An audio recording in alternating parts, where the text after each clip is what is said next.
अस्सलाम वालेकुम दोस्तों, मेरा नाम है इमरान सलीम और आप देख रहे हैं मेरे यूट्यूब चैनल नया किसान। अच्छा, अब जो डिस्ट्रिक्ट जिस पर हम बात करेंगे इलेक्शन के हवाले से, वो है डिस्ट्रिक्ट ननकाना साहब। ननकाना साहब की दो सीटें हैं, N111 और N112। N112 जो है ननकाना साहब शहर और इसके इर्द गिर्द के इलाके हैं, जबकि N111 जो है वो शाहकोट वाली साइड और इस तरफ वाला एरिया है। ठीक है, तो इसमें पहले N112 का डिस्कस कर लेते हैं। N112 के से इलेक्शन लड़ रहे हैं PTI की तरफ से ब्रिगेडियर एजाज शाह, जो यानी कि बानिया ज़िला ननकाना भी कहा जाता है। और इनके मुकाबले पे जो उम्मीदवार है नून लीग की, वो शिजरा मनसब है। शिजरा मनसब जो है राय मनसब अली खल की जो है बेटी हैं। और ये राय मनसब अली खल यहाँ पे एक बड़ा नाम था, लेकिन एजाज शाह ने आके इस यानी कि इसको ब्रेक थ्रू किया और जहाँ से आके वो इलेक्शन जीते थे 2018 के अंदर। 2013 के अंदर भी अच्छे वोट लिए थे उन्होंने, लेकिन वो तब आज़ाद थे। लेकिन 2018 के अंदर वो PTI की तरफ से आए और उन्होंने यानी कि बड़ा अच्छा परफॉर्म किया और वो इलेक्शन जीत गए। यहाँ से फिर जब इस्तीफ़ा हो गया एजाज शाह साहब का, तो यहाँ पे ज़िमनी इलेक्शन भी हुआ। यहाँ से इमरान खान साहब ने इलेक्शन लड़ा और उन्होंने भी ये सीट विन की। अब जो सूरत हाल है उसमें ये है कि राना एजाज साहब का ब्रिगेडियर एजाज साहब का 2018 का जो पैनल था उसमें कुछ कमज़ोरियाँ थी। उन कमज़ोरियों को शाह साहब ने इस दफ़ा दूर किया है और वो राना जमील हसन गुड खान उनको अपने साथ लेके आए हैं। और उसकी वजह से जो एजाज शाह साहब है ब्रिगेडियर, उनका जो है पैनल वो काफ़ी अच्छा हो गया है। जबकि जो नून लीग की तरफ से शिजरा मनसब राय हैं, जो राय शिजरा मनसब हैं, वो जो हैं वो पहले उनकी काफ़ी पोजीशन अच्छी हो गई थी। आज से तकरीबन 3-4 माह पहले तक उनका एक अच्छा धड़ा था, उनकी सब चीज़ें लाइन लग रही थी। लेकिन ब्रिगेडियर एजाज साहब जब सेलेक्टिव में हल्के के अंदर पिछले 1-1.5 महीने में उन्होंने बहुत सारे ग्रुप तोड़े और बहुत सारे लोगों को साथ मिलाया है। और उसने अपने MPs का जो विंग है उसे मजबूत किया, अच्छे कैंडिडेट्स लेके आए हैं और उसकी वजह से उन्हें जो है काफ़ी फ़ायदा हो रहा है। क्योंकि राना एजाज गुड खान जो है वो 18,000 पिछली दफ़ा भी आज़ाद सीट में वोट ले गए थे। इसी की वजह से PTI को यहाँ से इनके MP के कैंडिडेट हार गए थे। लेकिन इस दफ़ा लग रहा है कि राना जमील गुड खान और जो राना ब्रिगेडियर एजाज शाह साहब हैं, ये इस दफ़ा मैदान मार लेंगे। बाकी ये रावी के किनारे किनारे इलाका है, दरिया के दोनों तरफ का इलाका है। तो इसमें जो खरल बरादरी है, वट्टू बरादरी है, इस तरह की यानी कि जो लोकल हैं इनका वोट भी काफ़ी है। वो देखते हैं कि वो किस तरफ जाता है। जबकि सैयद भी यहाँ पे काफ़ी हैं, राजपूत भी यहाँ पे काफ़ी हैं। तो यहाँ से इस वक्त सिचुएशन के मुताबिक जो है, मेरी असेसमेंट के मुताबिक ब्रिगेडियर एजाज शाह जो है वो कंफर्टेबल पोजीशन में है कि वो तकरीबन 25-30 हज़ार वोटों से ये इलेक्शन जीत सकते हैं।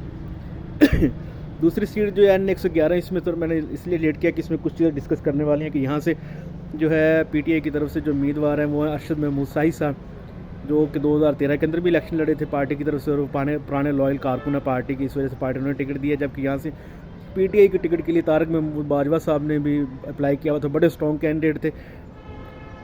पिछली दफ़ा 2018 के इलेक्शन में भी उन्होंने यहाँ से आज़ाद हैसियत में 60,000 से ज़्यादा वोट लिए थे और वो सेकंड रनर आ पाए थे और उनकी अच्छी पोजीशन थी इस वक्त भी हल्के के अंदर। लेकिन उनके कुछ तरीके इंसाफ ने उनके ऊपर एतमाद नहीं किया कि उनको डर था कि ये इनकी कोई सेटलमेंट है या इनके ऊपर एतबार नहीं किया जा सकता।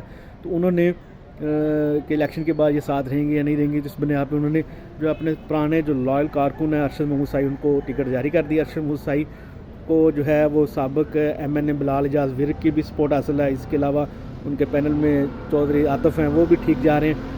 और दूसरे पैनल के उन्होंने एहसन वागरा की इस तरह का नाम मुझे भूल रहा है नाम उनका, वो लिया है। वो थोड़े से कमज़ोर है, उसकी जगह रामे साहब एडवोकेट अच्छे, वो पहले कंपेन कर रहे थे, उनकी कंपेन अच्छी जा रही थी। अगर वो उनको ही रखते तो ज़्यादा बेहतर होता।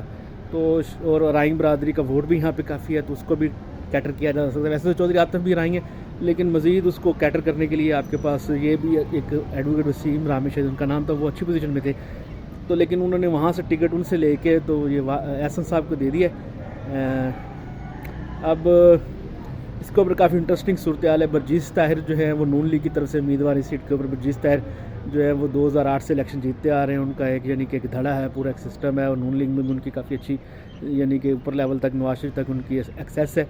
और वो यानी कि लेकिन उनमें कुछ चीज़ें हैं कि वो काम उनके और हल्के में नज़र नहीं आते और इस तरह की चीज़ें हैं। राई बरादरी उनको सपोर्ट करती है मुकम्मल तौर पे। लेकिन अब देखते हैं कि वो क्या करते हैं इस दफ़ा। उन्हें क्या अरशद महमूद साही साहब कंपेन बहुत ही चला रहे हैं, उनको सपोर्ट भी हासिल है कौमी के ऊपर जो है। वो बाजवा साहब भी उनको सपोर्ट कर रहे हैं, तारक बाजवा साहब का बता दूँ कि वो इलेक्शन में हिस्सा नहीं ले रहे इस वक्त, जो पिछली दफ़ा रनर अप थे और उनके जीतने के भी चांसेस थे इस दफ़ा अगर उन्हें टिकट मिलता।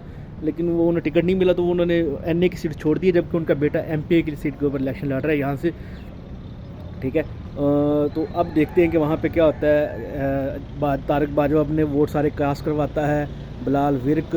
तो यानी कि ये जो जट हैं, ये सब मिल एक तरफ जट हैं इस वक्त, और MNA की सीट के ऊपर दूसरी तरफ आराई हैं, ठीक है। और नीचे जो MP की सीट के ऊपर भी इस तरह ही PTI की तरफ से यानी कि एक जाट और एक राई हैं, जबकि नून लीग की तरफ से भी एक राजपूत, नून लीग ने एक राजपूत राना अरशद को टिकट दिया हुआ है यहाँ से, तो वो राना चौधरी आतफ के मुकाबले में। तो देखते हैं कि वो इस दफ़ा ये अलाइनमेंट कैसे बैठती है और इस हल्के का क्या रिज़ल्ट निकलता है। तो ये बड़ा इंटरेस्टिंग हल्का होगा कि जिसके ऊपर पॉपुलर वोट और जो धड़े का वोट और इसमें कुछ नए लोगों का एंट्री से ये हल्का किस तरफ जाता है, ये अब देखने वाली चीज़ हो। क्योंकि मुकाबला 1 to 1 हो गया। पहले यहाँ से बर्जीस तैर को 3-in-1 मुकाबला था, तो उसमें बर्जीस तैर थोड़े से वोटों से सीट निकाल गए थे। लेकिन इस दफ़ा 1 to 1 मुकाबला है, तो देखते हैं कि इस दफ़ा यहाँ पे एंटी बर्जीस तैर जो वोट है वो क्या कमाल दिखाता है। तो ये मेरा नज़रिया था।